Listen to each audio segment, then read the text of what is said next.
Hi, I'm Loll Kirby, author of Old Enough to Save the Planet, illustrated by Adelina Lirius and published by Magic Cat Publishing. I'm going to share some different sections from the book with you today, and the first of those is Felix. There's Felix's page, and I'll read you the information now. I'm big enough to save our trees. Felix from Germany was concerned about the vast numbers of trees being cut down all over the world. When he was 9 years old, he launched Plant for the Planet to get school children all over the world to join together and plant new trees in their own countries. His idea was so successful that a few years later, over 1 million trees had been planted in nearly 100 different countries. A huge number of trees are cut down around the world every day.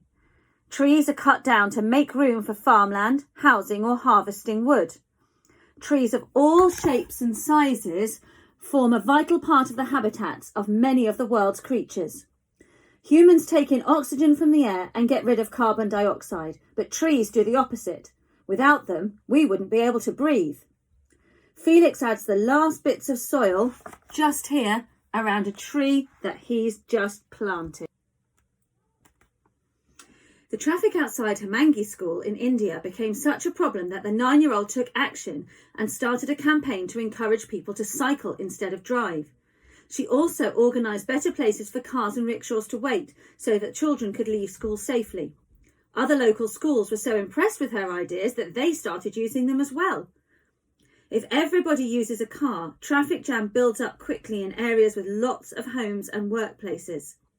People can get hurt trying to move safely among the vehicles, and accidents can happen.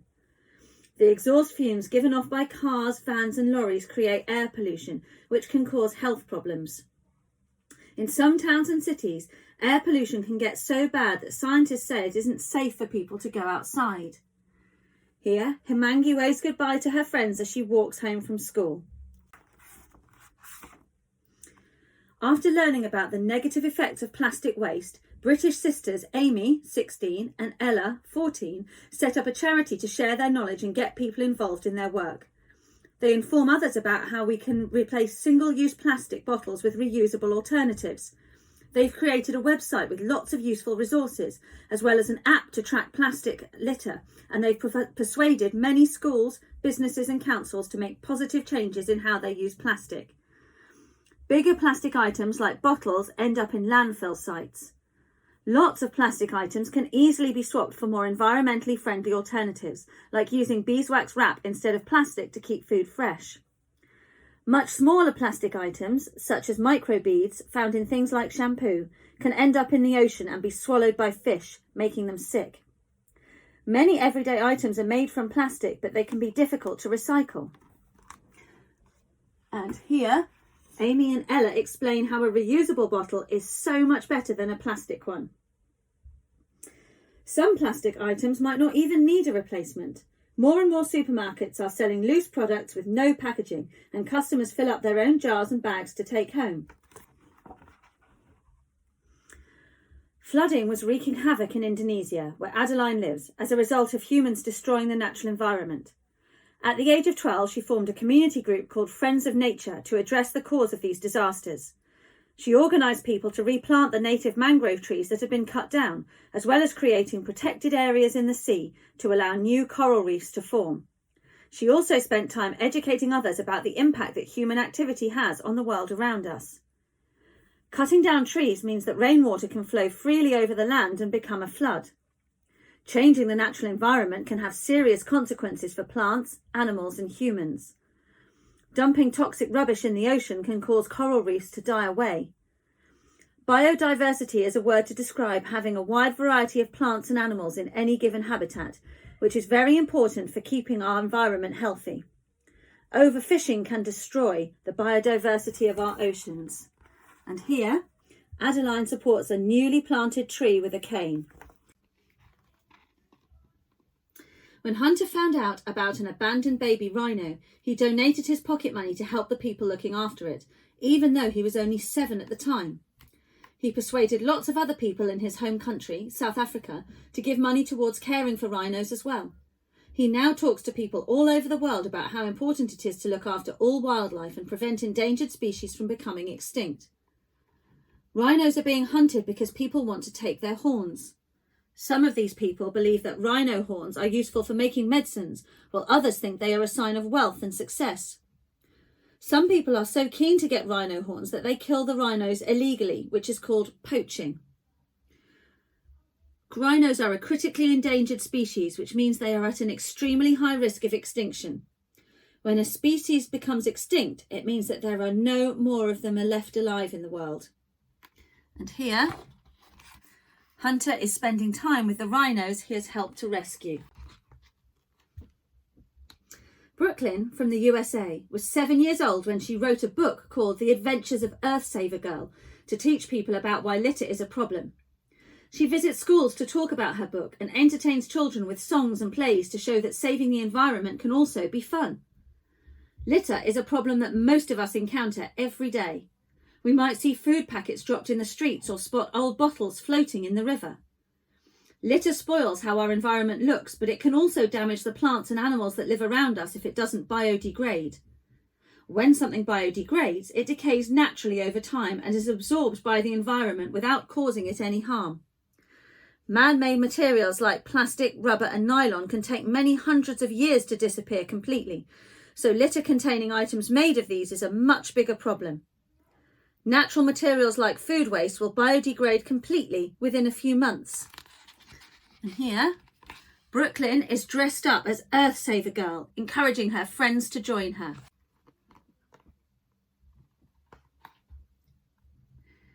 Vincent, an 11-year-old from France, recognised the environmental impact of large-scale farming and secured funding to set up an organic community garden in his village.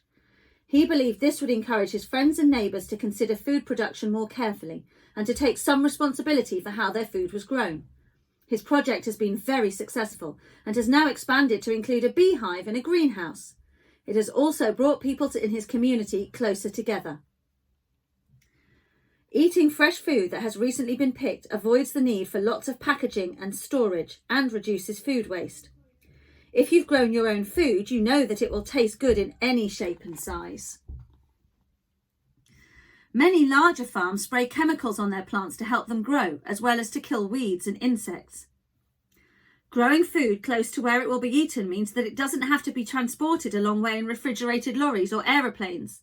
These vehicles use fuels which harm our environment. Organic farms don't use chemicals on their plants and rely on natural methods to keep their crops healthy.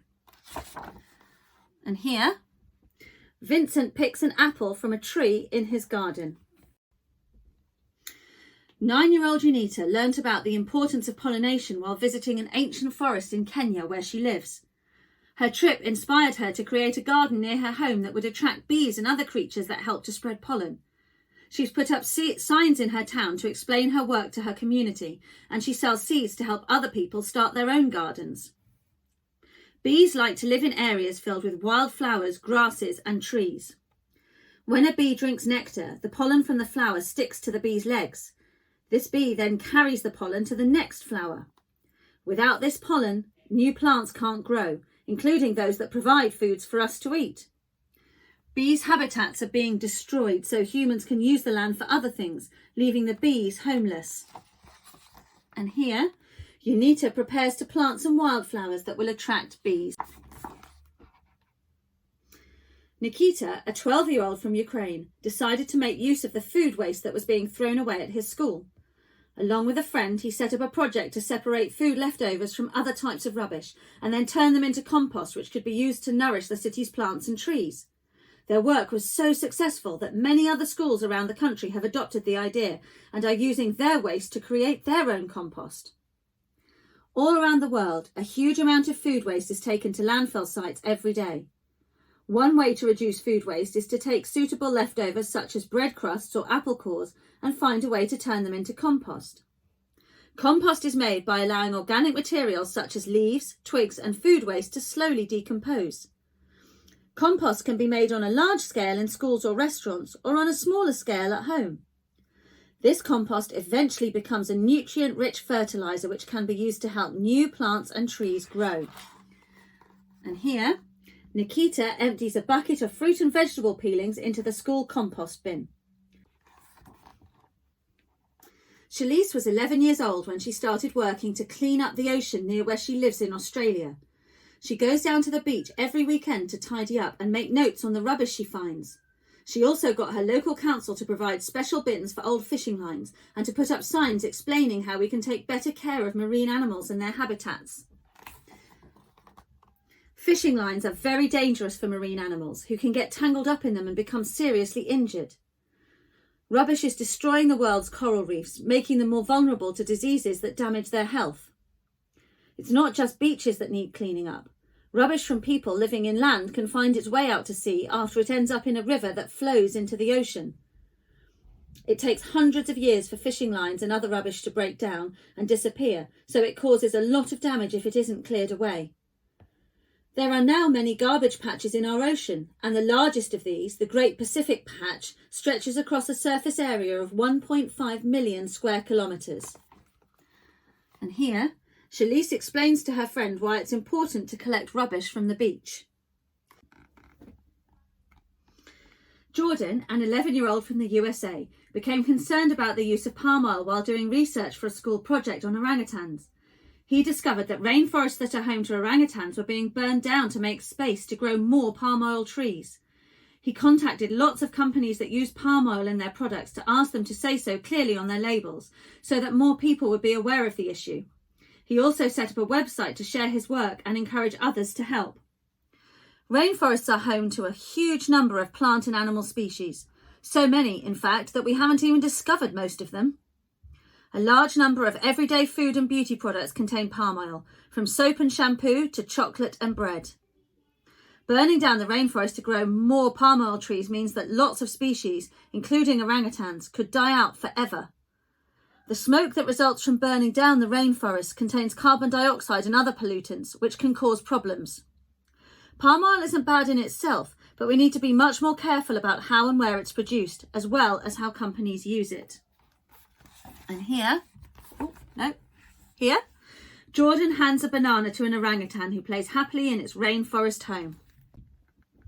The children at Hengde Primary School in China wanted to find ways to make their school more environmentally friendly. They worked together to create an ecological field on their school grounds that educated students about water conservation through games and other activities. Their most important achievement was finding a way to adapt their drainage system so that wastewater could be used to irrigate the small farm areas outside each classroom. All their ideas have been useful, and they are still working to find more. Climate change is leading to rising global temperatures, which may lead to more droughts, making it even more important to conserve water as much as possible. Whether in school or at home, you can reduce water waste, scraping leftovers and removing grease before washing your plate. Humans cannot survive without water, so there is more demand for it as the world's population grows. Freshwater shortages affect 1 in 3 people around the world, mainly in developing countries. And here, at Hengde, the children are learning how a spray nozzle on the end of a tap can slow water flow and reduce waste. Thank you, Loll Kirby, for such a great read aloud.